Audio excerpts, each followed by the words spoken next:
Good afternoon दोस्तों, आप सभी का आपके YouTube channel youth star online classes में फिर से स्वागत है। तो आज आपके लिए लेके आए हैं दिल्ली फॉरेस्ट गार्ड का जो एग्ज़ाम हुआ था 7 मार्च को, उसका आंसर की जारी हो चुका है। और इसके पहले जो मैंने वीडियो बनाया था उसमें जीए के सभी प्रश्न मैंने सॉल्व करा दिए हैं। ठीक है, जीए के जितने भी प्रश्न थे मैंने सभी उस वीडियो में 40 प्रश्न कंप्लीट करा दिए हैं। इस वीडियो में हम लोग बात करेंगे हिंदी के जो 40 प्रश्न पूछे गए थे उनको देखेंगे। तो चलिए बिना देर किए शुरू करते हैं ये वीडियो। तो हम लोग इसमें देखेंगे हिंदी के जो 40 प्रश्न पूछे गए हैं उनको। तो देखते हैं पहला प्रश्न है, दिए गए शब्द का बहुवचन ज्ञात कीजिए। ठीक है, शब्द क्या है? महिला। महिला का बहुवचन बताना है आपको। तो महिला का बहुवचन होता है महिलाएं। अगला प्रश्न है, निम्नलिखित में से कौन सा शब्द युग्म भिन्न है? ठीक, तो सुख का ऑपोजिट होता है दुख, यानी ये दोनों क्या है? विलोम एक दूसरे के। लाभ का हानि होता है, रात का दिन, यानी तीनों क्या है? विलोम है। और हिसाब किताब ये विलोम नहीं है, यानी यही क्या होगा? तीनों से अलग है। तो ऑप्शन 4 जो होगा वो सही उत्तर होगा। अगला प्रश्न है, दिए गए वाक्य में उचित मुहावरे का चयन करके रिक्त स्थान की पूर्ति करें। ठीक है, जो अब मुहावरा है वो क्या है? एक तो पुस्तक फाड़ दी, और ऊपर से जो आगे ये डैश स्थान है यहाँ बताना है क्या होगा। ठीक है, तो इसमें होगा आंखें दिखाना, यानी एक तो पुस्तक फाड़ दी और ऊपर से आंखें दिखा रहा है। अगला प्रश्न है, अपनी प्रशंसा स्वयं करना के लिए उचित मुहावरा कौन सा होगा? तो इसके लिए उचित मुहावरा होगा अपने मुँह मियाँ मिट्ठू बनना। अगला प्रश्न है, दिए गए शब्द का स्त्रीलिंग क्या होगा? तो दिया गया शब्द जो है वो है भर्ता, तो इसका जो स्त्रीलिंग होगा वो होगा भत्री। अगला प्रश्न है, दिए गए शब्द में उपसर्ग ज्ञात करिए। तो जो दिया गया शब्द है वो है अधकचरा। अधकचरा में जो उपसर्ग होगा वो होगा अध। ठीक, यानी आपका जो ऑप्शन 1 है वो सही है। अगला प्रश्न है, दिए गए प्रश्न के विशेषण का प्रकार ज्ञात करिए। तो दिया गया शब्द जो है वो नमकीन है, और जो इसका विशेषण है वो है क्या? गुणवाचक विशेषण। अगला प्रश्न है, दिए गए वाक्य में पूर्वकालिक क्रिया ज्ञात कीजिए। तो जो वाक्य है माँ खाना बनाकर सो गई, ठीक है, इसमें पूर्वकालिक जो क्रिया है वो है खाना बनाकर। अगला प्रश्न है, दिए गए वाक्य का वाच्य ज्ञात कीजिए। तो जो दिया गया वाक्य है वो है उससे खाया नहीं गया, और जो इसमें वाच्य है वो है भाव वाच्य। अगला प्रश्न है, दिए गए वाक्य का काल ज्ञात करें। तो दिया गया जो वाक्य है वो है कार्यालय बंद हो चुका था, और जो इसमें काल है वो है पूर्ण भूतकाल। अगला प्रश्न है, दिए गए वाक्य में उपयुक्त शब्द का चयन करके रिक्त स्थान की पूर्ति करें। तो जो दिया गया वाक्य है वो है आज, फिर यहाँ खाली स्थान है, यहाँ पे आपको इसमें से कोई एक भरना है। आज कई 1 दर्जन छात्र नहीं आए, तो इसमें जो भरा जाएगा वो होगा लगभग, यानी आज लगभग कई 1 दर्जन छात्र नहीं आए हैं। अगला प्रश्न है, दिए गए शब्द का विलोम शब्द ज्ञात कीजिए। तो जो दिया गया शब्द है सोत्साह, इसका विलोम शब्द होगा निरुत्साह। अगला प्रश्न है, निम्नलिखित प्रश्न में दिए गए 4 विकल्पों में से उस विकल्प का चयन करें जो दिए गए मुहावरे को सर्वश्रेष्ठ रूप से व्यक्त करता है। तो जो दिया गया क्या दिया गया है? सच्चा व्यक्ति किसी से नहीं डरता है। तो इसके लिए जो उचित मुहावरा होगा वो होगा सांचे को आँच नहीं। अगला प्रश्न है, दिए गए वाक्य में उपयुक्त शब्द का चयन करके रिक्त स्थान की पूर्ति करिए। तो सोहन, उसके बाद होगा की अपेक्षा, यहाँ पे क्या होगा? सोहन की अपेक्षा मोहन अधिक चालाक है। अगला प्रश्न है, निम्नलिखित प्रश्न में दिए गए 4 विकल्पों में से उस विकल्प का चयन करें जो दिए गए मुहावरे के अर्थ को सर्वश्रेष्ठ रूप से व्यक्त करता है। तो जो दिया गया शब्द है उल्लू बोलना, ठीक है, इसका जो अर्थ होता है वो होता है वीरान स्थान होना। अगला प्रश्न है, दिए गए शब्द युग्म का सही अर्थ ज्ञात कीजिए।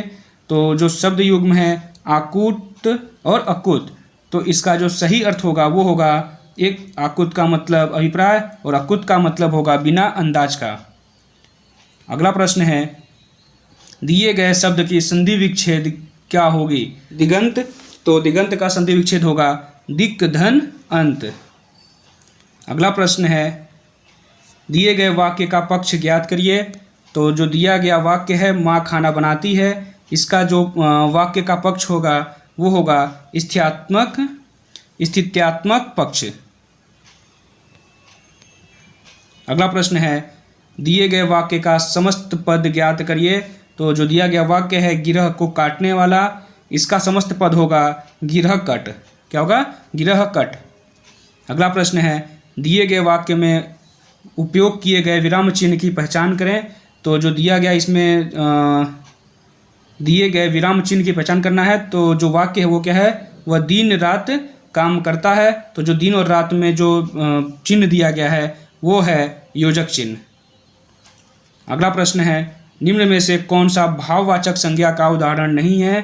तो इसका सही जवाब होगा गंभीर भाववाचक संज्ञा का उदाहरण नहीं है। बाकी भय, विस्तार और प्यास क्या है? भाववाचक संज्ञा है। अगला प्रश्न है, निम्न में से कौन सा शब्द दिए गए शब्द का पर्यायवाची नहीं है?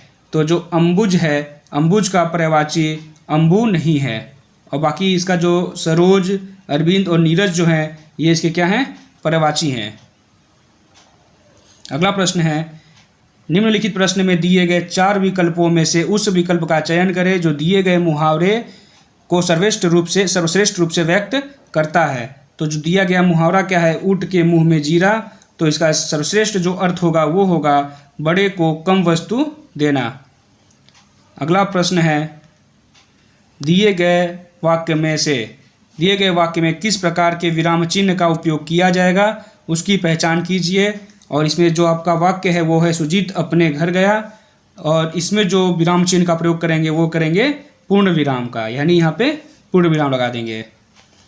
अगला प्रश्न है, दिए गए वाक्य के लिए उचित लोकोक्ति का चयन कीजिए। तो जो दिया गया वाक्य है वो क्या है? अपनी औकात के अनुसार काम करना चाहिए। तो इसके लिए जो उचित लोकोक्ति होगी वो होगी ते पाँव पसारिए जेते लंबी सौर। अगला प्रश्न है, निम्नलिखित वाक्यों में से अशुद्ध वाक्य का चयन करिए। तो जो इसमें अशुद्ध वाक्य होगा वो होगा वह राम के नाम को जपती रहती है। अगला प्रश्न है, दिए गए वाक्य का अवयव ज्ञात करें। जो दिया गया वाक्य है डॉक्टर दिन रात लोगों की सेवा करते हैं, और जो इसका अवयव होगा इस वाक्य का वो होगा कालवाचक अवयव। अगला प्रश्न है, दिए गए वाक्य का सरल वाक्य ज्ञात करें। तो जो दिया गया वाक्य है लड़का बीमार था इसलिए वह घर चला गया। तो इसका सरल वाक्य होगा बीमार लड़का घर चला गया।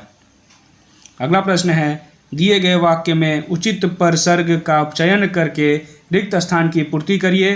तो इसमें होगा, यहाँ पे क्या होगा? का, यानी उसकी पत्नी का नाम क्या था? माया था। तो सही जवाब क्या होगा? का। अगला प्रश्न है, निम्नलिखित में से कौन सा शब्द प्रथम पुरुष का उदाहरण है? तो इसमें जो हमारा होगा ये हमारा जो है वो प्रथम पुरुष का उदाहरण है। निम्नलिखित शब्दों में से एक वचन सर्वनाम ज्ञात करिए। तो इसमें जो इससे है, ठीक, ये क्या है? एक वचन सर्वनाम है। अगला प्रश्न है, दिए गए वाक्य की वृत्ति ज्ञात कीजिए। प्रश्न जो वाक्य है क्या है? शायद आज बारिश आए। तो इसका जो सही जवाब होगा वो होगा संभावनार्थक वृत्ति। क्या होगा? संभावनार्थक वृत्ति। अगला प्रश्न है, दिए गए शब्दों में विराम चिन्ह किस प्रकार का है उसकी पहचान कीजिए। तो जो दिया गया ये है डॉक्टर, माननीय या पंडित।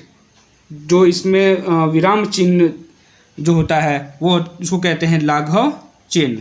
तो ये चिन्ह लगे होते हैं इनको कहते हैं ये लाघव चिन्ह। अगला प्रश्न है, निम्नलिखित शब्दों में से शुद्ध वर्तनी का चयन करिए। तो इसमें शुद्ध जो वर्तनी है वो है कुमुसिनी। बाकी उंगलियां गलत हैं, कृपया गलत है, कैबिनेट भी गलत है।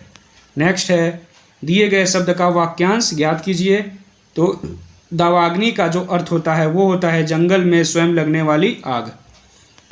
अगला प्रश्न है, इसमें पद्यांश दिया हुआ था, पद्यांश को पूरा पढ़ना था और पढ़कर 5 प्रश्नों के उत्तर देने थे। तो हम लोग सीधे आते हैं प्रश्न पे ही।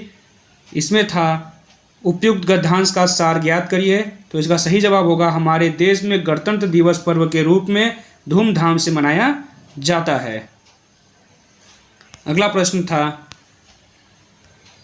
उपयुक्त ग्रंथांश का शीर्षक ज्ञात करें, तो इसका शीर्षक था गणतंत्र दिवस। अगला प्रश्न है राष्ट्रीय पर्व सारे नागरिकों से कैसे जुड़े होते हैं, तो राष्ट्रीय पर्व सारे नागरिकों से भावनात्मक रूप से जुड़े होते हैं। अगला प्रश्न है गणतंत्र दिवस सबसे धूमधाम से कहाँ मनाया जाता है, तो गणतंत्र दिवस सबसे धूमधाम से दिल्ली में मनाया जाता है। कहाँ पर? लाल किले में मनाया जाता है। ठीक है, इस दिन यहाँ पे क्या होता है, सभी सेनाएं अपना परेड करती हैं। नेक्स्ट है दिए गए वाक्य का अर्थ ज्ञात करिए। दर्शक भाव विभोर होकर यह सब मंत्रमुग्ध से देखते रहते हैं। जो इसका अर्थ होगा वो होगा दर्शक आश्चर्यचकित हो जाते हैं। आपका 40 प्रश्न यहाँ पे कंप्लीट होता है। अगर आपको ये वीडियो अच्छा लगे तो इस वीडियो को लाइक और शेयर ज़रूर करें, और अगर अभी तक आपने यूट्यूब चैनल को सब्सक्राइब नहीं किया है तो तुरंत सब्सक्राइब करें और घंटे को बटन को दबाना ना भूलें। धन्यवाद।